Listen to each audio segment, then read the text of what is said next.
Buen día, soy la teniente de fragata de Sanidad Zaval, médico cirujano, especialista en audiología, otoneurología y foniatría, Miriam Camacho Olivares, y el día de hoy vamos a tratar el tema de cómo detectar oportunamente la sordera en los niños. ¿Qué es la audición? La audición es un fenómeno fisiológico encargado de la recepción, de la transmisión, de decodificar, recodificar, la percepción e interpretación de los mensajes que están contenidos en los estímulos sonoros. ¿Y por qué es importante como tal la audición? Bueno, existen datos que nos arrojan que la percepción auditiva comienza a nivel del tallo cerebral a partir de la semana 26 de gestación. Y esta percepción del sonido es indispensable para el desarrollo del lenguaje oral en el humano. Ahora bien, hablemos un poquito del desarrollo a nivel cerebral y la proliferación de las neuronas. Hay algo que nosotros llamamos como plasticidad cerebral. ¿Y a qué se refiere esto? La plasticidad cerebral es la etapa en cuando comienza como tal la mayor proliferación neuronal en la vida del ser humano. En cuanto a las áreas de audición y de lenguaje, esto comienza desde el embarazo a las 26 semanas. ¿Y por qué es importante como tal esta plasticidad? Bueno, porque hay algo que se llama plasticidad madurativa. Y esta plasticidad, esta proliferación neuronal de la cual depende el desarrollo del lenguaje oral, comienza a disminuir de forma muy importante a partir de los 2 años y termina aproximadamente a los 5 años. Entonces, la adquisición de la lengua materna depende de esta plasticidad madurativa. ¿Esto qué quiere decir? Que una vez concluida esta plasticidad, va a ser imposible poder adquirir el lenguaje oral en forma funcional.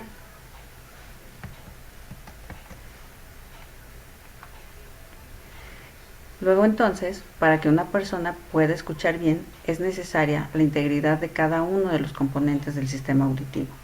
Si falla cualquiera de los componentes de toda esta vía y de todo este sistema, pues vamos a tener problemas de origen auditivo.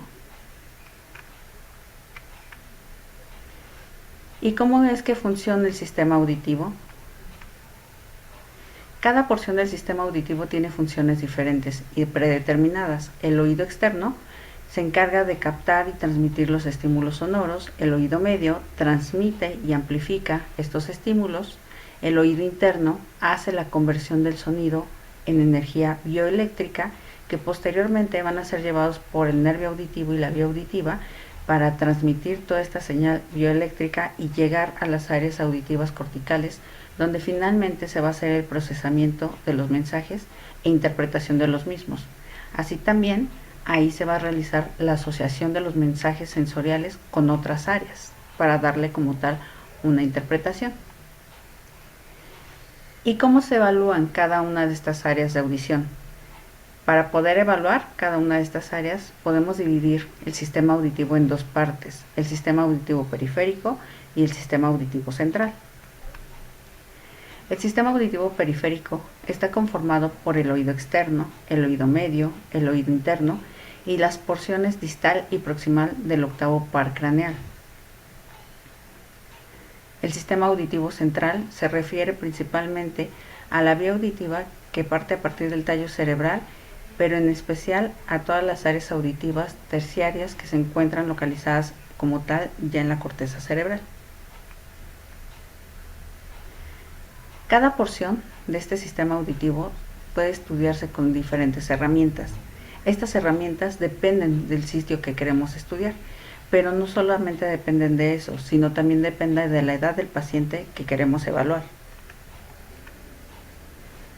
El mayor síntoma al que nos enfrentamos en el sistema auditivo es la hipoacusia, y esto se refiere a una percepción de los estímulos sonoros con mayor elevación, con un mayor umbral. ¿Qué quiere decir? Que necesito un mayor volumen para poder percibir un estímulo sonoro. Hay diferentes grados de severidad en este síntoma. Tenemos grados superficiales, medios, severos o profundos, dependiendo del grado o el tipo de daño que tengamos. Pero, como habíamos mencionado, la disfunción de diferentes sitios del sistema auditivo nos pueden dar este síntoma. ¿Cuál es el origen como tal de la hipoacusia? Bueno, pues dependiendo de la localización del daño, pues podemos tener diferentes causas. Las más fáciles de poder identificar son las causas que son visibles, como fallas en el desarrollo anatómico, como pueden ser las microtias, ausencias o malformación de oído, pero también tenemos otras más comunes como alteraciones en el oído medio como la otitis media. Sin embargo, en los recién nacidos o en las personas adultas mayores, las lesiones como tal en el oído interno son más frecuentes y estas lesiones no son visibles tan fácilmente. Solamente se pueden detectar por medio de estudios específicos para poder determinar el funcionamiento de estas áreas. También podemos tener lesiones a nivel del nervio auditivo o a través de todo el trayecto de la vía auditiva o en las zonas centrales de la audición.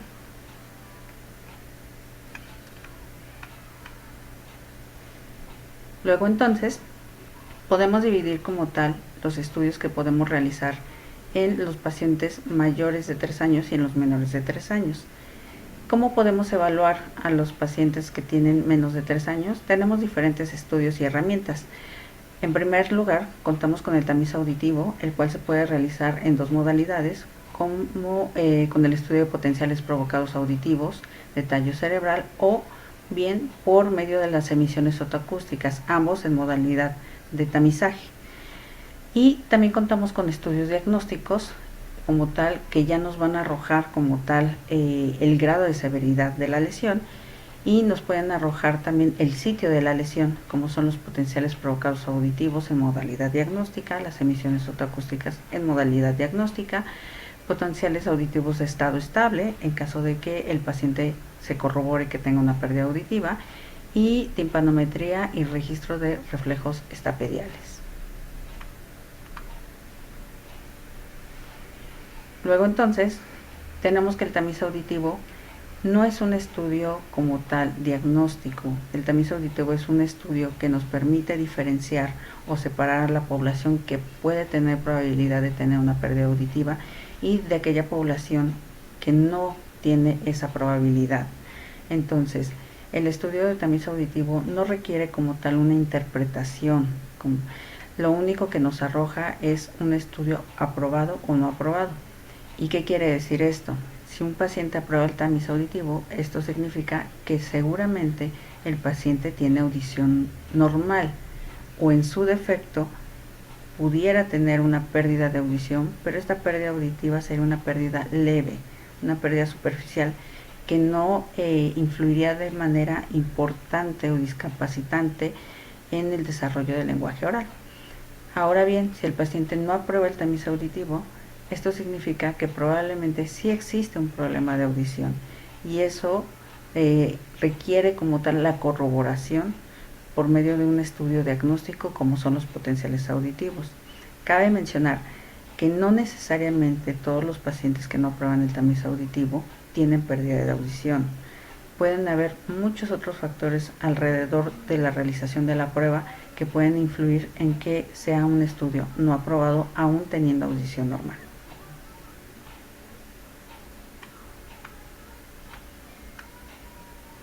Luego entonces, el tamiz auditivo no es un estudio diagnóstico, es un estudio de aproximación que nos habla del riesgo de padecer o no una pérdida auditiva discapacitante.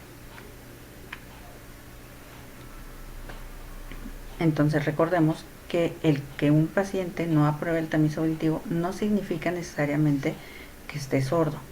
Se tiene que corroborar el diagnóstico con estudio como tal de potenciales auditivos y con ello podemos saber el grado de pérdida de audición en caso de haberla. Ahora bien, ¿por qué es importante detectar los problemas auditivos en el niño?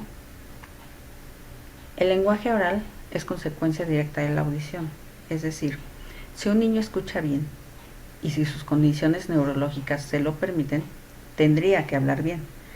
Pero si un niño no escucha bien, aunque sus condiciones neurológicas sean íntegras y óptimas, no hablará bien o simplemente no desarrollará como tal lenguaje oral.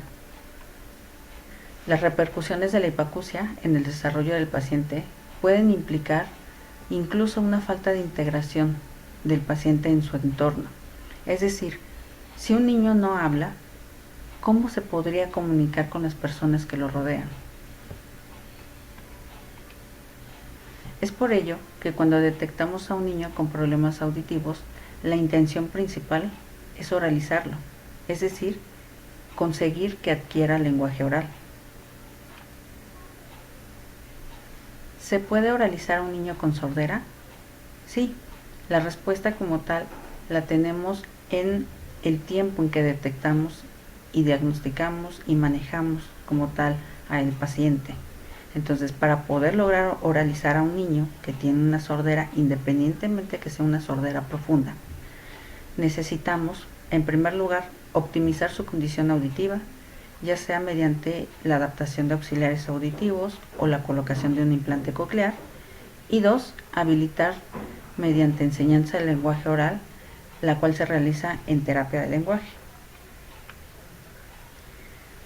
Luego entonces, a quienes se les solicitan valoración audiológica. A todos los recién nacidos, tengan o no factores de riesgo, es indispensable que se realice como tal un estudio de tamizaje auditivo. En caso de que no se haya realizado, por ejemplo, el tamiz auditivo en un paciente, entonces debe realizarse una valoración audiológica lo antes posible, sobre todo en aquellos pacientes que tengan algún factor de riesgo.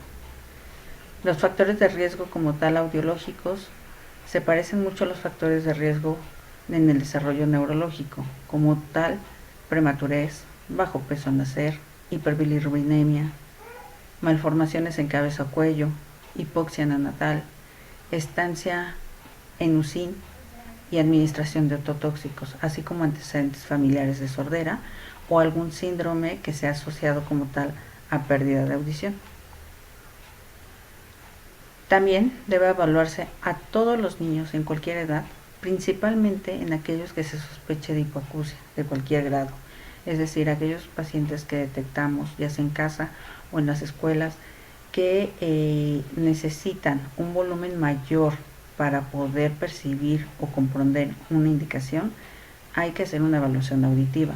Y a todos los niños que cursen con un retraso en la adquisición del lenguaje oral, antes de implementar una terapia hay que corroborar que no se trate de una pérdida auditiva pequeña, una pérdida superficial, que no se haya detectado como tal en el tamiz auditivo. Es decir, podemos tener un paciente que haya aprobado el tamiz auditivo, pero no tuvo como tal desarrollo del lenguaje adecuadamente, y entonces ese paciente pudiera ser que pudiera tener una pérdida auditiva superficial, aunque haya aprobado el tamiz auditivo.